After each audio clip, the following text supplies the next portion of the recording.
नमस्कार, आवाज समाचार में आपका स्वागत है। आपके साथ मैं हूं विपिन भट्ट। और अभी रिलायंस का एजीएम एनुअल जनरल मीटिंग समाप्त हुआ, जहां पर ढेर सारे बड़े अनाउंसमेंट आए हैं। उन पर डिटेल से बातचीत होगी, चर्चा होगी, साथ में कुछ मेहमान होंगे। लेकिन सबसे पहले इस वक्त की बड़ी हेडलाइंस।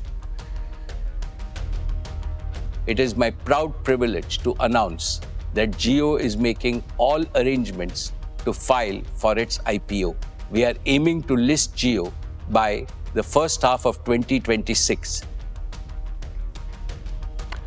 2026 की पहली छमाही में आएगा रिलायंस जियो का आईपीओ। रिलायंस एजीएम में मुकेश अंबानी का बड़ा ऐलान। जियो ने पार किया 50 करोड़ सब्सक्राइबर्स का आंकड़ा।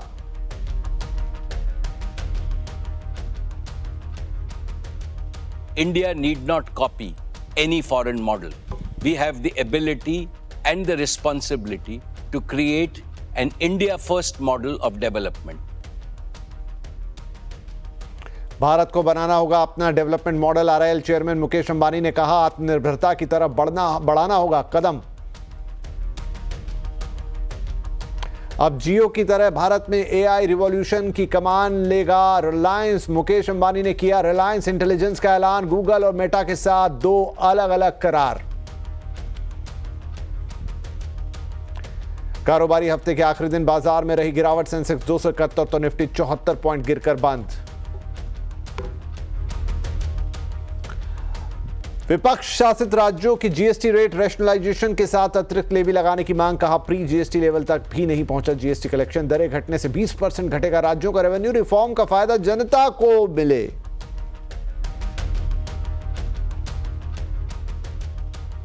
वाणिज्य मंत्री पीयूष गोयल का दावा, यूएस टैरिफ के बावजूद पिछले साल से ज्यादा रहेगा एक्सपोर्ट। यूरोपियन यूनियन के साथ एफटीए पर बातचीत जारी। कतर, न्यूजीलैंड, पेरू और चिली के साथ भी होगी deal.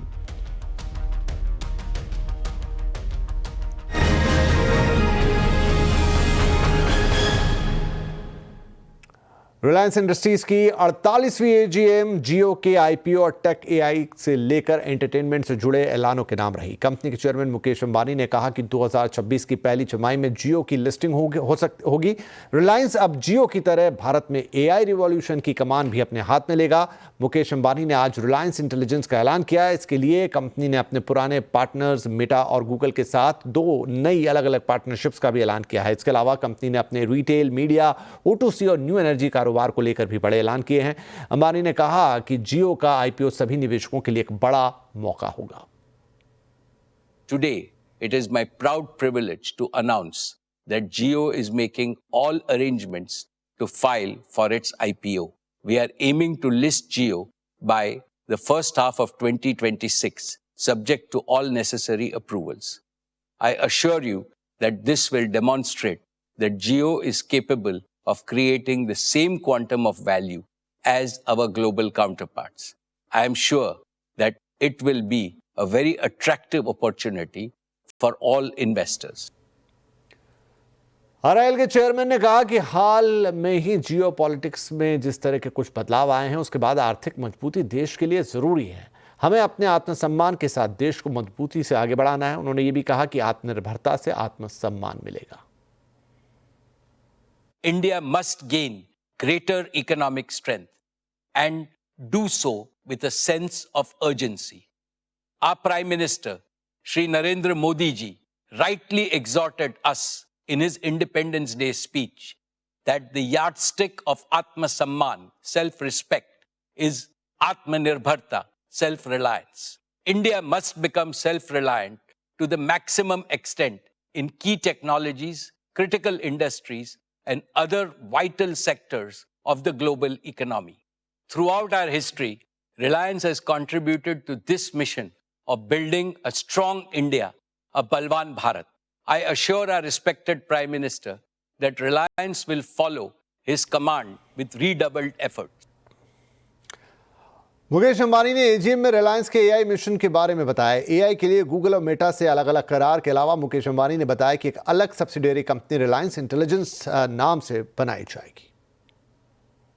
To announce the formation of a new wholly owned subsidiary of Reliance called Reliance Intelligence. This new company is conceived with 4 clear missions. 1, to house India's next generation AI infrastructure. Reliance Intelligence will build gigawatt scale AI ready data centers powered by green energy and engineered for training and inference at national scale. Work has already begun on the gigawatt scale AI ready data centers in Jamnagar. These facilities will be delivered in phases aligned to India's growing needs, powered by Reliance's new energy ecosystem and purpose built for AI training and inference. 2. To house global partnerships. Reliance Intelligence will bring the world's best tech companies and open source communities together with Reliance's deep domain expertise and execution strength to deliver performance, leadership, resilient supply, and India-first compliance for AI. 3. To build AI services for India. Reliance Intelligence will deliver trusted, easy-to-use AI services for consumers, small businesses, and enterprises, and solutions for sectors of national importance, such as education, healthcare, and agriculture, reliable at scale and affordable for every Indian. And 4, to house talent for AI. Above all, Reliance Intelligence will create a home for world-class researchers, engineers, designers, and product builders, combining the speed of research with the rigor of engineering so that ideas become innovations and applications, providing solutions to India and the world. तो ये कुछ अहम और बड़ी बातें हैं जो इस एजीएम से निकल के आई। इसके अलावा और भी बहुत सारी चीज़ें जो हम आपको बताएंगे, लेकिन फिलहाल थोड़ा सा इस पर बातचीत करते हैं। ट्रैकॉम स्टॉक ब्रोकर्स के पार्थिव शाह और एयूएम कैपिटल के राजेश अग्रवाल जी हमारे साथ हैं। आप दोनों का बहुत बहुत स्वागत है। राजेश जी, तो काफ़ी सारे बड़े अनाउंसमेंट एक एक करके बात करें, लेकिन शायद जो सबसे बड़ा अनाउंसमेंट दैट इज़ जियो का आईपीओ, ये अनाउंसमेंट पोटेंशियल मतलब निवेशकों के पॉइंट ऑफ व्यू से आपको कैसी लग रही है? नमस्कार विपिन जी, नमस्कार पार्थिव। बहुत एक्साइटिंग है मैं कहता हूँ, क्योंकि 2019 की एजीएम में चेयरमैन साहब ने ये कहा था कि 5 साल के अंदर वो आईपीओ ले आएंगे और निवेशकों को बहुत दिनों से इंतजार था कि इसकी वैल्यू अनलॉकिंग का। और अभी जब बात क्लियर हो गया है, फर्स्ट हाफ ऑफ 2026 तक ही आईपीओ आने वाला है।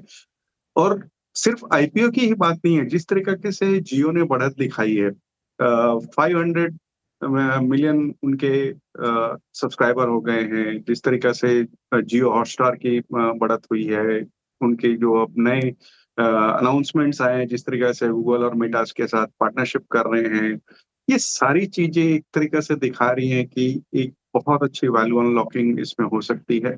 और आने वाले दिनों में जिस तरीके से आरपूज बढ़े हैं, 5G की रोल आउट हुई है, और अभी इन दिनों जिस तरीके से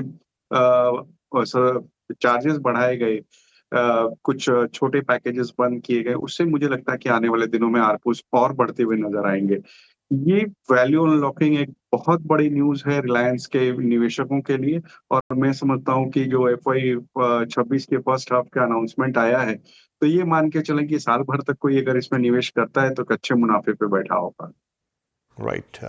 पार्थिव, दूसरा जो अनाउंसमेंट है जो मुझे बहुत ज़्यादा एक्साइटिंग लग रहा है वो है रिलायंस इंटेलिजेंस का। और मुकेश अंबानी साहब जब ये अनाउंस कर रहे थे तो उन्होंने कहा कि मुझे इसमें वो अपॉर्चुनिटी नज़र आती है जो 10 साल पहले RIL को जियो के साथ नज़र आई थी डिजिटल में। इसे आप कैसे देख रहे हैं, कितना बड़ा ये लीप है? नमस्कार विपिन जी, नमस्कार राजेश जी। देखिए, आई थिंक ये एक बहुत ही इंपॉर्टेंट अनाउंसमेंट है, because going into the EGM, और अगर इवन आप एनुअल रिपोर्ट भी देखें तो artificial intelligence as a theme is something जो नॉट ओनली एक बिजनेस में, लेकिन रिलायंस इंडस्ट्रीज के हर एक बिजनेस के अंदर, whether it is retail, whether it is we are talking of Jio, whether it is the new energy vertical, हर एक बिजनेस सेगमेंट के अंदर उन्होंने AI का इस्तेमाल करने की बात की है। तो it made very good strategic sense कि एक रिलायंस इंटेलिजेंस नाम का जो AI बेस्ड उनका जो मॉडल है वहां पे वो वृद्धि करे। और इसके अंदर उन्होंने 4 पहलू रखे, जो बताया कि AI का पहले सबसे पहले इंफ्रास्ट्रक्चर डेवलप करना बहुत जरूरी है, which means that high gigawatt की कैपेसिटी के अंदर जो AI रेडी डेटा सेंटर है उसकी आई थिंक कंस्ट्रक्शन करेंगे। ये बहुत ही high capital intensive business model है, जो हर कोई कंपनी नहीं कर पाती, और रिलायंस के पास पूरी इकोसिस्टम है और जिस तरह के ग्लोबल कनेक्ट्स है, I think they are the ones जो इसको बहुत सीमलेसली कर सकते हैं। फिर उनको ग्लोबल पार्टनरशिप्स करनी है। हमने देखा कि मेटा के साथ उन्होंने पार्टनरशिप अनाउंस की है। ऑलरेडी पास्ट में उनका इन्वेस्टमेंट्स तो है ही रिलायंस के अंदर, जियो के अंदर, लेकिन इवन गूगल ने भी बड़े पैमाने पे बात की है कि इंडिया के अंदर डिजिटल रेवोल्यूशन वाया एआई, और not only AI to select but AI throughout the country. और दूसरी उन्होंने ये भी बताया कि उन्होंने एआई सर्विस सेंटर्स इंडिया के अंदर बनाने की बात की है। टैलेंट पूल को बढ़ाने के लिए भी ये कंपनी आई थिंक काफी हद तक स्टेप्स लेगी। तो जिस तरह की डीपर पेनिट्रेशन है और एक डीप टेक एंटरप्राइज बनने की बात हो रही है, मुझे लग रहा है आने वाले 5 से 10 साल के अंदर Reliance intelligence as a conglomerate ये भी बहुत बड़ी वैल्यू शेयर होल्डर्स के लिए क्रिएट करेगी। जी, तो ये दो मेजर अनाउंसमेंट, इसके अलावा राजेश जी, मतलब there are X number of things जो बोली गई हैं और हर चीज़ अपने आप में महत्वपूर्ण है। ये तो दो सबसे बड़ी महत्वपूर्ण बातें जो एकदम हाईलाइट होके आई। आपको और कुछ दिखाई दिया जिसको अभी हमें दर्शकों को एक्सप्लेन करना चाहिए? देखिए, मेरे हिसाब से दो चीजें हैं जो बहुत बड़ी हो सकती हैं। एक जो न्यू एनर्जी की बातें हुई, जिस तरीका से कहा गया कि न्यू एनर्जी खास करके रिन्यूएबल में जो बढ़त बनाने की बात कर रहे हैं, पहले 10 गीगावाट होगा, उसके बाद 20 गीगावाट होगा, जो आज की डेट में 200 मेगावाट सी है एचजेटी मॉड्यूल का, फोटोवोल्टिक सेल का। तो वो एक बहुत बड़ा गेम चेंजर हो सकता है। और दूसरी जो सबसे बड़ी चीज मुझे इस पूरी चर्चा में या पूरे एजीएम में स्पीच में समझ में आई, वो ये था कि रिटेल में हम बहुत बड़े स्केल पे जा रहे हैं। आज की डेट में जहाँ दूसरे जो प्लेयर्स हैं वो 200, 250, 300 स्टोर्स लेके बैठे हैं, यहाँ 19,340 स्टोर है। 2,500 स्टोर उन्होंने इस 2025 की साल में जोड़े हैं। और आने वाले दिनों में जिस तरह की बढ़त की वो बातें कर रहे हैं, 20% के सीएजीआर की, मैं समझता हूँ एक बहुत बड़ी चीज है। और उसके बाद जो ये सब्सिडरी बनाई जाएगी रिलायंस कंज्यूमर की, वो अपने आप में एक बड़ा वैल्यू हो सकता है आगे आने वाले दिनों में। आज आप देखो कि एक साल में ही 11,500 करोड़ का रेवेन्यू रिलायंस कंज्यूमर ने बनाया। एक इस्टैब्लिश्ड ब्रांड जैसे कोको कोला और पेप्सी, जो बहुत वर्षों से इस्टैब्लिश है, न केवल भारत में बल्कि विदेशों में भी, उन्हें मजबूर किया 10 रुपए के प्राइस पॉइंट पे आने के लिए। जब कैंपा ने 10 रुपए में कोल्ड ड्रिंक लॉन्च करी, तो उसके बाद वो मजबूर हुए 10 रुपए में आने के लिए। तो आप समझ सकते हो कि इनका प्रभाव कैसे है और आगे आने वाले दिनों में किस तरीका से हम बढ़त की और रिलायंस बढ़त की और बढ़ रही है। तो इसके शेयर होल्डर्स वाकई इससे बेनिफिटेड होंगे। प्लस गूगल के जो सुंदर पिचाई जी ने भी कहा, और कि वो किराना स्टोर्स के साथ जुड़ने की जो बातें करी, वो अपने आप में एक बहुत पॉजिटिव है। मैं समझता हूँ कि रिटेल और वो जो रिन्यूएबल एनर्जी वाला स्टेप है, वो अपने आप में एक बड़ी चीज हो सकता है। जी, पार्थिव, आपका कोई insight? See I think Mukesh sir ने बहुत बड़ी हिंट दी है in terms of the new energy business. उन्होंने क्लियर कट बताया कि आने वाले 5 से 6 साल के अंदर ये जो बिजनेस है will be bigger than the O2C business. I think ये बहुत बड़ी बात है, बिकॉज हम जानते हैं कि O2C बिजनेस इनका एक पायनियर बिजनेस है जिसके कैश फ्लो से ये अन्य सब बिजनेस हुए हैं। और एक नया बिजनेस जहाँ पे उन्होंने लास्ट ईयर ही एजीएम में बड़ी शुरुआत की थी, आने वाले 5 6 साल में एक लेगेसी बिजनेस से भी बड़ा हो जाए, I think that is a very very important hint. और कोई उसमें दो राय नहीं है कि रिलायंस को जिस तरह से कार्बन न्यूट्रल बनना है by 2035, it is not just on paper, but जिस तरह के उन्होंने स्टेप्स बताए, और स्पेशली इस बार I think mister Anant Ambani ने जिस तरह से एनर्जी बिजनेस के बारे में बहुत सारी डिटेल्स दी है, आई थिंक जो स्केल पे ये लोग काम कर रहे हैं, उन्होंने इवन एक कॉर्पोरेट वीडियो दिखाया regarding the scale at which they are working. One point was that even Tesla की जो गीगा फैक्ट्री है बैटरीज की, उससे 4 गुनी साइज पे इनका सोलर का प्लांट आ रहा है। तो I think the scale is humongous. Green energy की बात की, ग्रीन हाइड्रोजन की बात की, और केमिकल्स के अंदर जो ग्रीन केमिकल्स की उन्होंने बात की है, ग्रीन अमोनिया का भी बड़ा प्लांट करेंगे, पीवीसी है, सी पीवीसी है। तो आई थिंक पूरी जो इकोसिस्टम है ये बिजनेस मॉडल के अंदर, तो ये बिजनेस डेफिनेटली बहुत बड़ा होगा।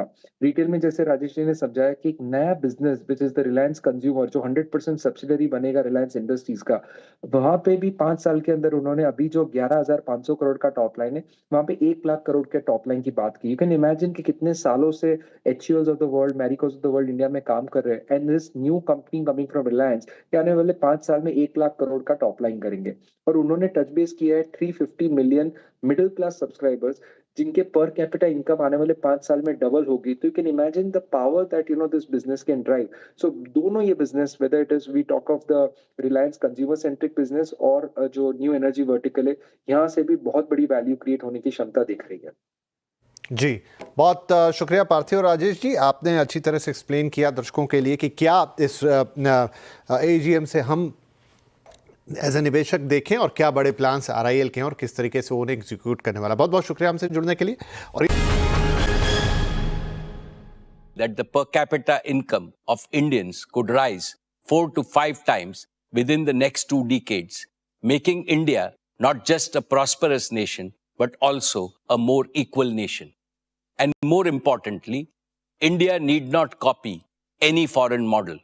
We have the ability and the responsibility to create an India-first model of development. This model will use deep tech to bring prosperity and security to India, improve the quality of life of each and every Indian, and protect the environment. This model will also harmonize technology with democracy, economy with culture, spirituality with science, and national aspirations with friendship across all nations. This is the collective dream of nearly 1.5 billion Indians to build a nation that leads with both prosperity and compassion.